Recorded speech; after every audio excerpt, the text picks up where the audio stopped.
and she's, of course, my wife. This is the first time that she's spoken here.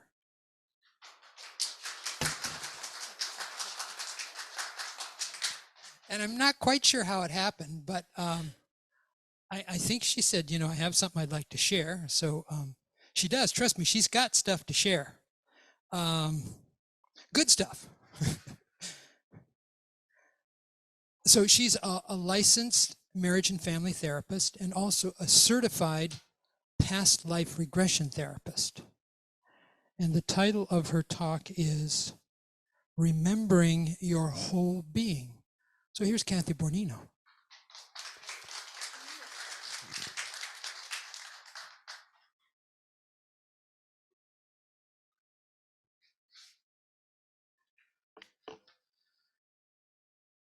I'm supposed to stick to the time frame, which will happen better if I read some, which isn't my practice. Well, how many of you have ever felt like maybe you were here before?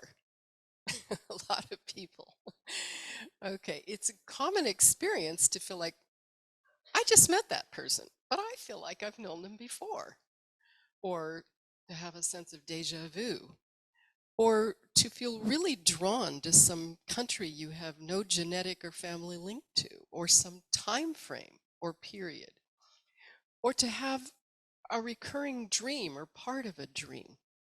And sometimes we say in jest, maybe I did that in a past life, not realizing that that may actually be what happened. Because in our culture, we tend to push it aside and just, make it like it was a joke, since there's a lot of folks who would think that this material culture is all there is and you only go through it one time.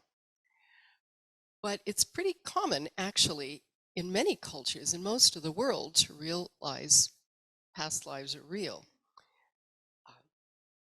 It's not uncommon for children, young children, to say to their mother, I knew you before, or to say, well, my other mother did it that way. So, what?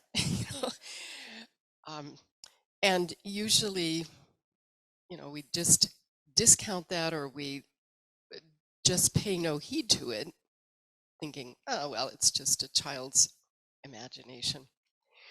But a man named Ian Stevenson was a researcher at the University of Virginia, and he spent his life researching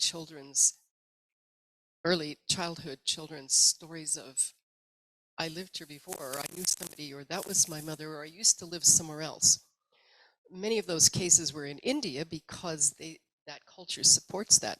But he looked up so he could verify the research that, yes, this child who's only little, doesn't know maps, doesn't know how to read, etc., could name accurately, a town 200 miles away and the house he lived in and what his previous family was, and then go check it out, and it turns out to be true. So he wrote an early book, 20 Cases Suggestive of Reincarnation. And the idea of children having past life accounts sometimes is a problem for children. So some therapy has been done with children whose nightmares only recede when they get some past life therapy. There was a lady named Carol Bowman. That happened to her son, so she made that her life work also, and she has a book of their children's past lives. And then the idea has been a little bit accepted, at least in psychiatric and therapeutic circles, through the work of psychiatrists like Brian Weiss, who wrote Many Lives, Many Masters, and then later Through Time into Healing. And, he just started out with not having an idea about past lives, but using medical hypnosis to try to get to the root of a patient's problems, thinking that's probably a childhood trauma. But his first patient just flipped into a totally different lifetime in which she had that this was under hypnosis for her. Complete detailed recall, which then became very clear she was reenacting that in this lifetime. And there wasn't any way that just looking at childhood or usual therapeutic procedures was going to heal that. So that's why he and then some other psychiatrists also began to realize, well, this is a therapeutic modality we need to look at. And they're not so much into proving that it's actually things are necessarily verifiable. But there are past life regressionists who do specialize in doing regressions that can then be verified. For example, there are Civil War enactors who are drawn to doing that as a hobby because they still have things they're working out. And some of them can then remember names and kind of gun they had and specific battle where they died and who their other family was, and they go back and verify, and it turns out to be true. And what happens is whether a story that emerges is literally true and can be verified historically or not, it can be very valuable in bringing to the surface what our experiences have been. So there was a case of again, a little boy who had nightmares, James Leninger, and what do you do with a kid? His parents had no idea about reincarnation, but you give a kid paper and crayons, and he would persistently draw up an airplane then on fire, crashing into water. And as he got older, he could draw the plane in more and more detail. And then he could identify that detail and say, my name was James then also. I crashed in my plane, but he still had all these nightmares because it wasn't getting validated until his parents finally could believe him. But he was able to identify the kind of plane he had, technical details about the plane, the name of the aircraft carrier that he would fly back and forth from, the mission he was on when he was shot down by the Japanese, the first and last name of his best friend on that ship, and other details. So, gradually the parents had to say, this must be true. He was James Houston in that life. So, and we know that Asian cultures that have bred Hinduism and Buddhism, they generally accept reincarnation as true. And so do most indigenous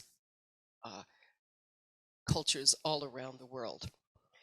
And for this talk, I did a little research and found a Pew research poll that said, it was a little bit surprising, that said, even now, and this was 2021, so a couple of years ago, that adults under 50 years of age in this country, 40% of them believe in reincarnation. And above 50 years old, it's 27%. And surprisingly, Catholics, they found 38% of them believed in reincarnation. 26% of mainline Protestants. And they found that 47% of Hispanics believe in reincarnation, and of traditional African American Protestants, 48% believe in reincarnation. So the understanding of it is growing. And the idea of reincarnation was popularized in the US first, I think, through the work of Edgar Cayce. Fascinating person if you don't know of him. He's actually considered the father of holistic medicine. He was a trance healer, born in 1877. Between 1900 and 1944, he did over 14,300 readings for people. Most of them were health related. You didn't have to go to him. They just sent the name of a person, and he would go into a trance and say, I have the entity before me, and he would diagnose what was wrong and give treatment suggestions. And the people who followed those treatment suggestions got better. Now, he came from the Bible Belt in Kentucky, so he was not completely comfortable with his gift and said if anybody ever got worse from it, he would stop, but nobody ever did. And very often he would say that a big part of a person's ailment, besides diet, was some problem in their attitudes or their emotions, their feelings or their beliefs. Sounds familiar around here, right? And a number of times you would say those attitudes or beliefs have gotten carried over from a past life situation, and that's why they're a recurring problem. So a lot of his ideas dovetailed with ideas of unity. And you may or may not know that reincarnation was actually an early tenet of unity faith and has been a bona fide current within unity ever since. Of course, not everybody in unity believes that, and unity is unity, so you don't have to believe anything, right? So, but there is an early faith statement about reincarnation from 1921, so if you want to put up that, we could read it. This was from Charles Fillmore, who wrote a list of faith statements of unity. So he said, we believe that the separation of spirit, soul, body caused by death is overcome by rebirth of the same spirit and soul in another body here on earth. We believe the repeated incarnations of man to be a merciful provision of our loving Father for the final restoration of the whole race to a deathless estate through Christ. So it made sense. How do you put together a loving creator on the one hand and all the horrors that we have in the world, children born into great difficulties? How do you put those two things together? And reincarnation is actually a logical explanation for that. And it doesn't mean, people have the idea, oh, if you were born into difficult circumstances, it must be a punishment from some other life. But that's a misunderstanding. Many souls, as research regression therapists and healing regression therapists have done now thousands and thousands of cases, it emerges that instead, very often the soul chooses a path of great challenge in order to make great progress.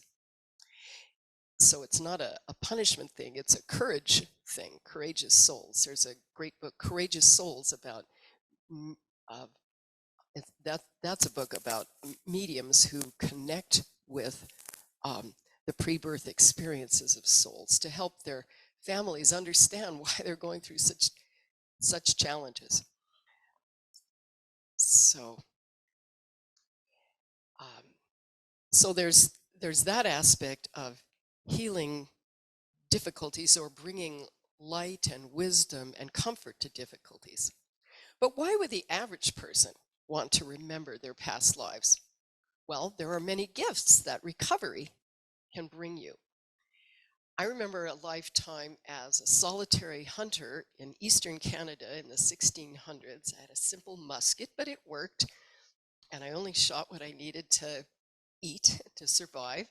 And a couple times a year, I would take pelts and go exchange them for more ammunition and powder. And I had an ability to avoid indigenous peoples and just be really in tune with the forest. And for me, that was a resting life from wars and family squabbles and politics and in European lives. And part of how you know a memory probably has real validity is the way it resonates for you when it comes up. And that explained to me why ever since I was little, I've loved to go camping. But I hated to camp in a camper, which my family did. I didn't want to be in a trailer. I wanted to be, in the open air. But I like my creature comforts, so I don't want mosquitoes or, bugs crawling into my sleeping bag. So I had the perfect tent that had a net mesh top open to the sky, had the best of all. And that attunement to nature brings me peace. And I'm pretty sure it's part of what led me to wind up on property where now I see greenery and nice views out of every window. I don't have to camp because I'm in glamour camping all the time. I even have a hiking trail on my property. So that's a kind of gift that can come from remembering. Remembering past lives can also help us with challenging relationships. First time I met my mother-in-law, I liked her, but then pretty soon I realized she had some issues with me. So I did some past life regression and I saw why she had issues with me. So, but I didn't have to stay stuck in the story, even if she was.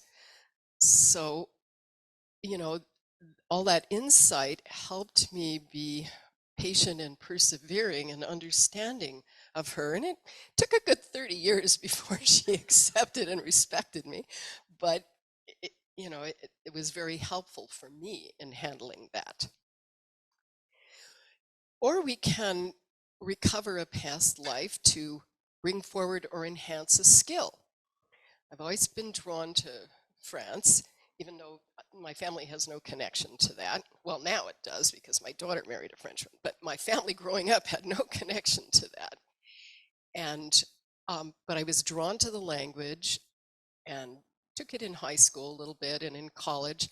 And I thought I wanted to be a diplomat, so I went to University of Bordeaux on an exchange program my third year. And I got there and realized, oh, blank, I cannot understand this language. It's a difficult language. It's all subtle vowel sounds and they talk really fast. And I worked in language school, but I still couldn't seem to, really hear or understand what anybody was saying. And I was slow in trying to form words. And then one night in the student restaurant, we had dinner and I was staying after, and there were a lot of students all, mashed together in the foyer, and the voices were really loud and had a little red wine, and it was so loud that it made my head swim. And my head swimming put me in an altered state, and all of a sudden I could understand what they were saying. I still couldn't distinguish the actual sounds, but I somehow understood what they were saying, and I started speaking loudly because it was loud in there. And I go, whoa. I mean, I still had to work hard at the language, but what happened there was enough intent and enough overwhelm to push away my regular brain that's really struggling so that I could push back past the amnesia barrier and recover some sense of having spoken it before, which then made it much easier to be in the process and trust the process of learning it. So it's not like it's a total magic wand, but remembering things, if we can get past that amnesia barrier, can bring really helpful things to us. And that amnesia barrier is very natural. If we didn't have an amnesia barrier, if we could remember everything about our past lives, we'd be overwhelmed. Our brains couldn't handle that. So it's natural, in Greek mythology, memory and amnesia are twins, because we need both of them. But it's good to be able to target moving past the amnesia barrier. And usually what happens when people get a little flash of something, they think, oh, I probably made that up. It was my imagination. Wonderful, no accidents, synchronicity, that the reading this morning was about imagination. Because, there are currents in our culture that discount everything, as imagination. You have to say it's imagination. If you try to say, no, it's real, they go, oh, you must have a problem. You better see somebody about that. Yeah. Well, Einstein said that imagination is the most important part of our intelligence. All kinds of discoveries have been developed in science through use of the imagination or dreams. The sewing machine was developed that way. The benzene ring was discovered through dreams. The imagination is the portal to creativity and to other dimensions where we know more things. So, but normally we have to deliberately want to open the doorway to go there, deliberately try to remember dreams, to touch into that other dimension where we have a lot more information. So it is valuable to do that. And also, we're all getting older. We have our graceful aging group. Well, one fairly universal fear is the fear of death.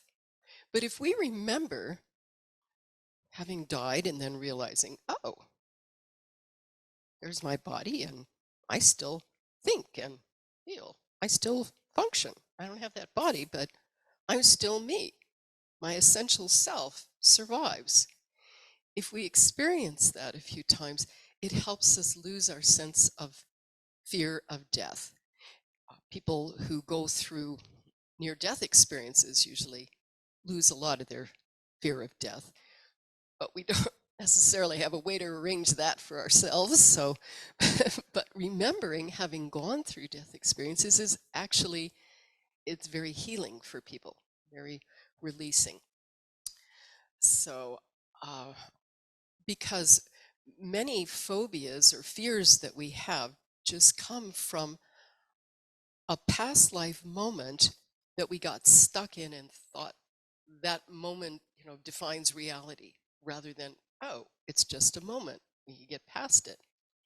Just recently, I had a tenant who had electrical problems and the wires were hissing, and I called an electrician, and even after the electrician put in a new box and the hissing was gone, my tenant was talking to me and he had tears in his eyes and he said, I don't mind the idea of dying from getting old or being sick or even an accident, but I don't want to die in a fire.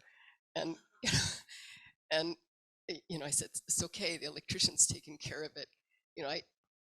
If I had read this thing about a lot of Hispanics believe in past lives, he's Hispanic, I might have said to him, maybe you did die in a fire, but that's not happening now. You're here and it's safe, because that is, it is common. Fear of heights, all those kind of common fears. Okay. So, we've all been here many times, so we've all died many times, and not all of those have been peaceful in bed. But the fear from them doesn't have to stay with us. We can also target a specific skill or gift that we want to get from a past life. I remember I've done a lot of inner work, but I would still get waves of anxiety and insecurity about not enough food. My refrigerator is always packed, and so is my pantry. But sometimes I would get those waves of anxiety, or there won't be enough money, even though there's plenty in the bank. And I got fed up with that one day, and I said, I need a past life where I had abundance, but it would have to be abundance for everyone, because if some people are poor and you're rich, you might have to change places because we're all one. So I said, no, I need a past life where there's abundance for everybody. And another place in the world I feel drawn to is the South Sea Islands. So that's where I wound up.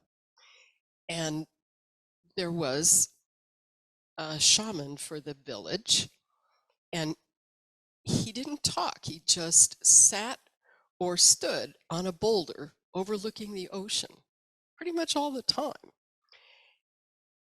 But he exuded this incredible calm. And all you had to do is sit near him and you'd feel like there was enough. There was plenty. Plenty of fish, plenty of fruit, plenty of food, plenty of fresh water, plenty of shelter. And even people in the village, if they had squabbles or, marital issues or whatever, they would just come and sit near him. Nobody talked. They just absorbed all that harmony and the problems dissolved. So I love this character. And anytime I start to feel afraid, I can just go sit with him. I call him Enough. So you can target things that you want to bring forward also. So I certainly encourage all of you to, either on your own, or hopefully many of you will stay for a workshop today, but even if you can't do that, you can develop a journal where you keep track of little things, and instead of discounting them as, oh, that's a fantasy, or that's just my imagination, give them some credence, because honoring your subconscious is part of developing communication with it as a friend that has lots to share with you. It tries to be a good friend and not give you more than you're ready for most of the time. And so it will be hesitant to give you anything sometimes. But if you are patient and persistent and you say, no, I'm okay. I know I'm safe here. And I want to know anything that stands in my way of really feeling that, or I want to bring something that helps me feel all my participation in divinity, then it's worth pursuing. And honoring our past life glimpses that sometimes emerge as whole stories can really help us do that. So I encourage you all to remember your whole self and to join us later. Thank you.